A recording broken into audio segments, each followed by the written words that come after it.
Hello friends, അപ്പോൾ നമ്മൾ ഇന്ന് ഈവനിങ് ആയപ്പോൾ ചായക്കൊരു കടി ഉണ്ടാക്കാൻ കേട്ടോ, ഒരു സ്നാക്സ് ഉണ്ടാക്കാമെന്ന് കരുതി. അപ്പോൾ നമ്മൾ അതിക്ക് വേണ്ടി സാധനങ്ങളൊക്കെ ഇങ്ങനെ അരിഞ്ഞുകൊണ്ടിരിക്കുകയാണ്. അതിൻ്റെ റെസിപ്പി ഫുള്ളായിട്ട് നമ്മൾ ആ വീഡിയോയിലുണ്ട് കേട്ടോ, നിങ്ങൾ ഫുള്ളായിട്ട് കാണുക. നമ്മൾ റവപ്പം എന്നൊക്കെ പറയും, നിങ്ങളവിടെ എന്താ നിങ്ങൾ പറയൽ നമുക്ക് കമൻറ്റ് ചെയ്തിട്ടോ. അപ്പോൾ നമ്മളിത് സ്നാക്സിക്കുള്ള ചേരുവകളാണ് കേട്ടോ. അതിക്ക് ഉള്ളി വേണം, പിന്നെ മല്ലിച്ചപ്പ് വേണം, അങ്ങനെ ഓരോ കാര്യങ്ങളൊക്കെ നമുക്ക് വേണ്ടതൊക്കെ നമ്മൾ ഇതിൽ ആഡ് ചെയ്യുന്നുണ്ട്. അപ്പോൾ വീഡിയോ ഫുള്ളായിട്ട് കാണാൻ ശ്രമിക്കുക കേട്ടോ. അപ്പം ഉള്ളി നമുക്ക് ചെറുതായിട്ടാണ് അരിയേണ്ടത്, നീളത്തിലല്ല കേട്ടോ വേണ്ടതുപോലെയാണ് വേണ്ടത്. അപ്പം നമ്മൾ ഉരുളക്കിഴങ്ങ് പീങ്ങിയതാണ്, പീങ്ങിയതിന് ശേഷം ചെറുതായിട്ട് കട്ട് ചെയ്ത് ഇവിടെ വെക്കുക കേട്ടോ. ശേഷം നമ്മളൊരു മിക്സിൻ്റെ ജാറെടുത്ത് അതിക്കെല്ലാം ഇടുക കേട്ടോ. റവ ഇടുന്നുണ്ട്. അത് കഴിഞ്ഞതിന് ശേഷം നമ്മൾ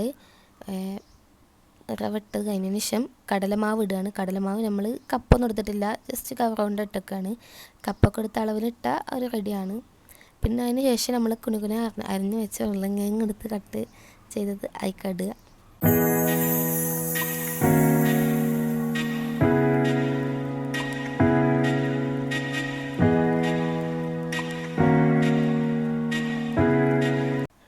അപ്പോൾ ഗൈസ്, നമുക്ക് ഇനി അതിക്ക് വേണ്ടത് കുറച്ച് വെള്ളമാണ് കേട്ടോ. അത് നിങ്ങൾ അളവിനനുസരിച്ച് നിങ്ങൾ ഒഴിച്ചു കൊടുക്കുക വേണ്ടത്. അപ്പോൾ നമ്മൾ മിക്സിയിലിട്ട് നല്ല നെയ്യപ്പത്തിന് കിട്ടുന്ന പോലെ നല്ലോണം മാവ് അരിച്ചെടുക്കുക. അപ്പോൾ അതിക്ക് വേണ്ടി നമ്മൾ തക്കാളി ഇതേപോലെ ഉള്ളിൻ്റെ പോലെ തന്നെ ചെറുതാക്കി അരിഞ്ഞ് വെച്ചതാട്ടോ. ശേഷം തക്കാളി അരിഞ്ഞ ശേഷം നമ്മൾ മാവ് റെഡി ആയിട്ടുണ്ട് കേട്ടോ. അപ്പോൾ നമ്മൾ മാവ് ഒരു പാത്രത്തേക്ക് ആക്കി അതിക്ക് ബേക്കിംഗ് സോഡ ഇട്ട് ശേഷം ഉള്ളി ഇട്ടു. പിന്നെ അതിന് ശേഷം നമ്മൾ മല്ലിച്ചപ്പ് ഒക്കെ ഇട്ടതിന് ശേഷം നന്നായിട്ട് മിക്സ് ചെയ്ത് കൊടുക്കുക കേട്ടോ. നേരത്തെ അരിഞ്ഞ് വെച്ച് നമ്മൾ തക്കാളി ഇടുക കേട്ടോ. നമ്മൾ കുറച്ച് മുന്നേ തക്കാളി അരിഞ്ഞ് വെച്ചില്ലേ, അത് നമ്മൾ ഇതിലേക്ക് ഇട്ടതിന് ശേഷം നന്നായിട്ട് മിക്സ് ചെയ്യുക. അപ്പം നമ്മൾ ഈ മാവിനനുസരിച്ച് നമ്മൾ അതിലേക്ക് ഉപ്പിടുക കേട്ടോ. ഉപ്പിട്ടതിന് ശേഷം നമ്മൾ നന്നായിട്ട് മിക്സ് ചെയ്തതിൽ കാണുന്ന പോലെ നന്നായിട്ട് മിക്സ് ചെയ്ത് കൊടുക്കണം. അതിന് ശേഷം നമ്മൾ ചട്ടി വെച്ചിട്ടുണ്ട് കേട്ടോ, ഗ്യാസുമ്മലാണ് ചുടുന്നത്. അപ്പോൾ നമ്മൾ ഓയിൽ പരത്തി കൊടുക്കുകയാണ്. ശേഷം നമ്മളെ മാവ് അതിക്ക് ഓരോന്നൊക്കെ നമ്മൾ മാവ് ഇതേപോലെ ഇങ്ങനെ ഒഴിച്ചു കൊടുക്കുക കേട്ടോ.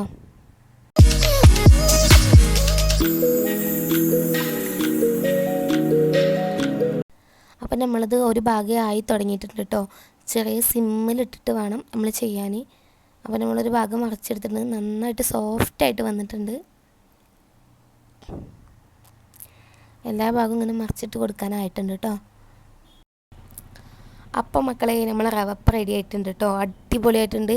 നമ്മൾ സ്പൂൺ കൊണ്ട് തൊട്ട് നോക്കിയിട്ട് നല്ല സോഫ്റ്റായിട്ട് നമുക്ക് തോന്നുന്നുണ്ട്. കണ്ടോ, ഓരോന്നായിട്ട് നിങ്ങൾക്ക് കാണിച്ചതാണ്. എല്ലാം നല്ല അടിപൊളിയായിട്ട് വെന്തിട്ടുണ്ട്. അപ്പോൾ നമ്മൾ അതിക്കൊരു അടിപൊളി പാൽ ചായ ഒക്കെ ഉണ്ടാക്കി നമ്മളിങ്ങനെ ഈവനിങ് ആയില്ലേ, അപ്പോൾ നമ്മളൊന്ന് കഴിച്ച് നോക്കാൻ വേണ്ടി ഇങ്ങനെ ഇരുന്നാണ്. അപ്പോൾ മക്കളെ, നിങ്ങൾ ഒന്ന് ഉണ്ടാക്കി നോക്കി. രാവിലെ ആയാലും കുഴപ്പമില്ല, വൈകുന്നേരം ആയാലും കുഴപ്പമില്ല.